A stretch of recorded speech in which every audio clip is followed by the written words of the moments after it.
Alright everybody, make sure you have your note sheet out. What we're taking a look at is what we started to discuss in class today in the progressive era. By the time we get done watching this, we want you to be able to answer the question beneath the title. What areas did progressives think were in need of the greatest reform? So as we've talked, urban industrialization, urbanization, and immigration brought about a lot of positive effects to America, but they also produced challenging social problems. So this is when progressivism emerged. The progressives were people of all different types who believed in new ideas and honest, efficient government and how it could bring about social justice. So in essence, using the government to create change. One thing that we need to start off with is the idea of, is progressivism really the end of laissez-faire economics in the United States at this time? If you take a look at the chart here, which shows the total amount of government spending at the federal, state, and local levels, you'll notice that starting just directly after the turn of century and moving into modern day, the amount of money that the government has spent, and this could be for a lot of things, but we're looking at it specifically to improve society, has gone up. The one thing that we need to also consider is that this is also known, the progressive era, that is known as the dawn of liberalism. So the belief that government should be more active, social problems are susceptible to legislation or laws being created, and money were given to social problems. We talked about laissez-faire in terms of being a practice in which the government would not be involved in business and other forms of society. However, this is going to change starting with the progressive movement. When we take a look at the origins of progressivism, the first thing that you need to understand is that populism was the catalyst for progressivism. A lot of the things that the populists desired that were outlined in their platform were some of the things that would eventually be accomplished within the progressive era. What were some of these issues? Well, we know that progressives shared in common a belief that industry and urbanization had creating troubling social and political problems, so therefore they want to bring about changes. The question is, what area needed the attention the most? And this was different based upon various progressives' beliefs. So some of the issues that affected different groups of people were advocated in different amounts. So for the first one, for many women, winning the right to vote, otherwise known as suffrage, was the number one goal. Others considered honest government as the most important, meaning removing corrupt officials who used bribery or violence even to influence voters and win elections. Other progressives worried about big business and desired to bust the trusts, government to bust the trust to create more economic opportunities for smaller businesses. And then you had other progressives who wanted to reduce the gap between the wealthy and the poor, and we can call this social welfare. These are people who wanted better conditions for poor people working in city slums and living in city slums. And they also challenged child labor and harsh working conditions experienced those in factories and those miners out west. The first group of individuals that we'll talk about who did this were known as muckrakers. What muckrakers did, or who they were socially conscious journalists who uncovered a wide range of ills that afflicted America in the 1900s. They got this name from Theodore Roosevelt, who basically referred to them as muckrakers because he thought they were too fascinated with the ugly side of things. Just so that you know, a muckrake is actually a tool that is used to clean out manure out of animal stable, and eventually became a badge of honor. Their articles would appear in magazines and newspapers that millions of Americans across the nation would read and eventually be horrified about what they revealed. So let's take a look at some prominent muckrakers. The very first one I want to mention to you is the guy that you see up here on the left side. His name is Lincoln Steffens. He published a book known as The Shame of Cities, and in it a series of articles were eventually produced about political corruption in the city of Philadelphia, about how companies would charge their customers, excessively high fees. He also revealed how corrupt politicians won elections by bribery. Next one, and these are some of his photographs, would be Jacob Riis. And what Jacob Riis did,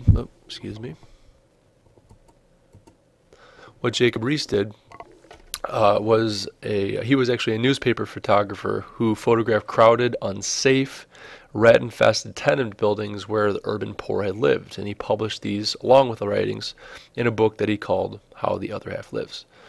The woman that you see here, Ida Tarbell, wrote a book known as The History of Standard Oil, and in it reported that John D. Rockefeller was using ruthless methods to ruin his competition, charge higher prices, and in doing so reap huge benefits.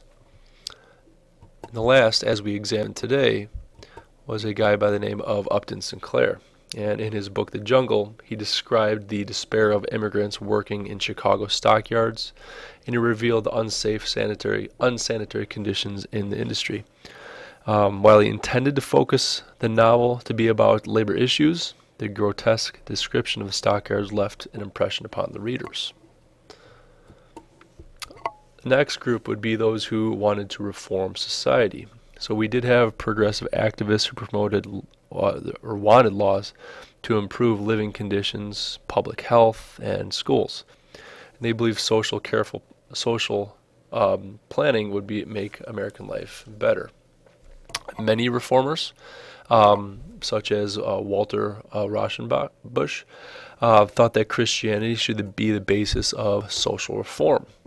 In his book, Christianity and the Social Class, he outlined what he called the social gospel. And in essence, by following the Bible's teaching about charity and justice, he explained that people could make society the kingdom of God.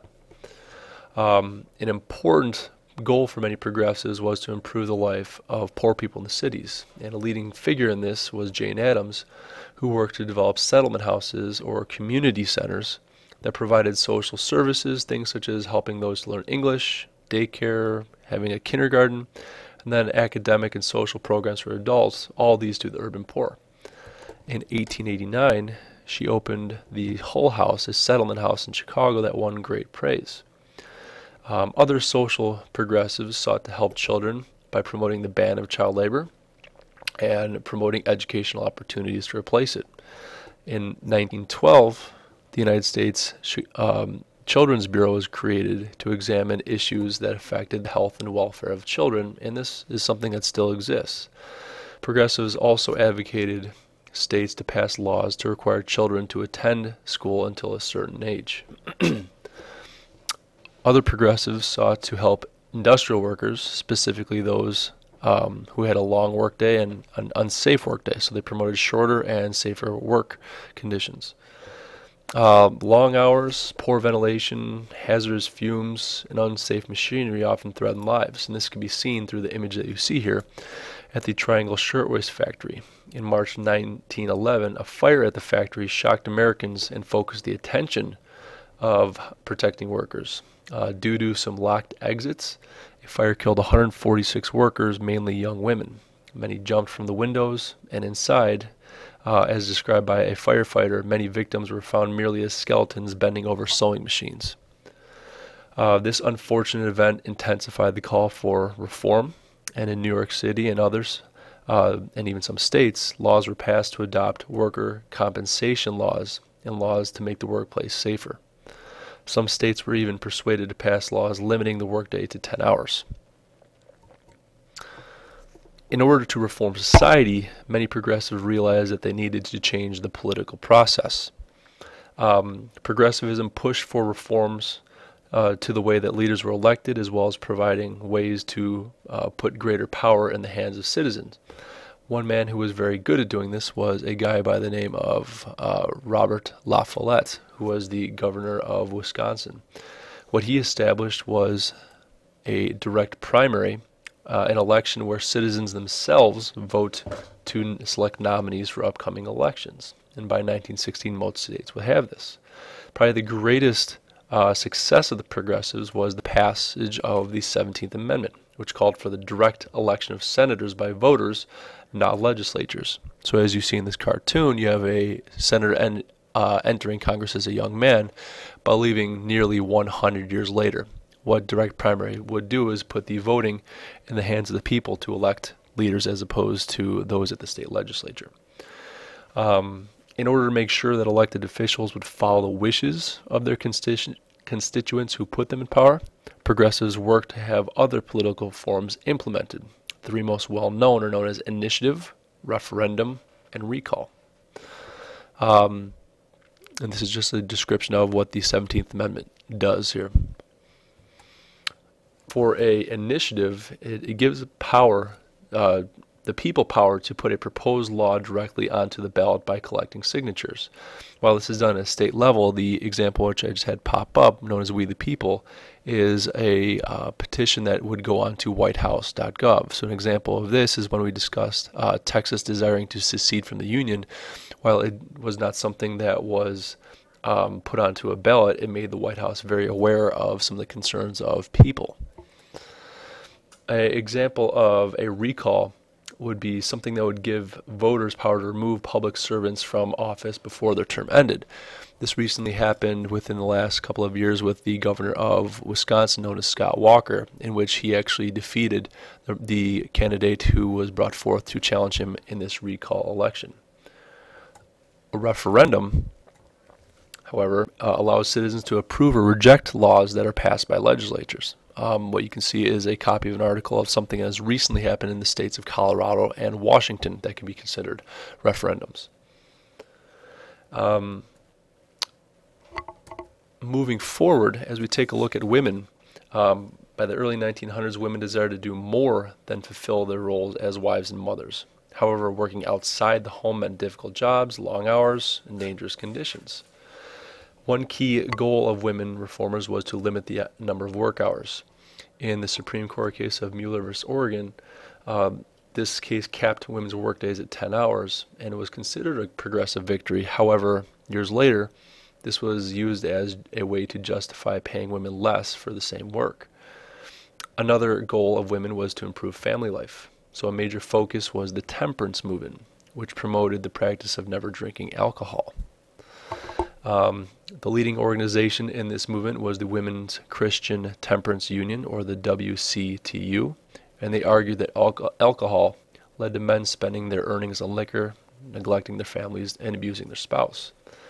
And as we've talked about, the boldest of the progressive goals was women's suffrage, or the right to vote. They argued that this was the only way to make sure that government would protect children, foster education, and support family life. While this had been fought since the Civil War with very little success, the effort was re-energized in the 1890s by a woman of the name of Carrie Chapman Catt, who was the president of the National American Women's Suffrage Association. The organization lobbied Congress to pass a constitutional amendment that gave women the right to vote. Other women would go a little bit further. Alice Paul was a founder of the National Women's Party, and she used more aggressive tactics to get the point across. The National Women's Party used protest marches, most famously outside the White House, to get their point across, and some women went as far to go on hunger strikes. When the United States entered World War I in 1917, the support of women's suffrage organizations for the nation's cause convinced a growing number of legislators to support the suffrage amendment. And by June of 1919, Congress approved the 19th Amendment, which essentially stated that the right to vote shall not be denied or abridged on the account of sex, giving women the right to vote. Last thing I want to talk about is the contradictions within the actual progressive movement. So while progressives sought to reform social ills within society, it was not so progressive for those who were not white. Most progressives were white reformers who were indifferent or even hostile to minorities. So as we talked about with Plessy versus Ferguson, directly after 1896, throughout the nation, states had passed segregation laws, and by 1910, segregation was the norm. However, this was not the belief of all. Two leading individuals in regards to segregation, the most visible African American leaders were Booker T. Washington and W.E.B. Du Bois. And what I've put up here are their differing beliefs about integration, I guess we could say. In the face of segregation, Booker T. Washington told African Americans to move slowly towards racial progress, whereas W.E.B. Du Bois were among the most vocal against him, raising concerns, essentially saying that gradual progress demonstrated a willingness to compromise the basic rights of African Americans.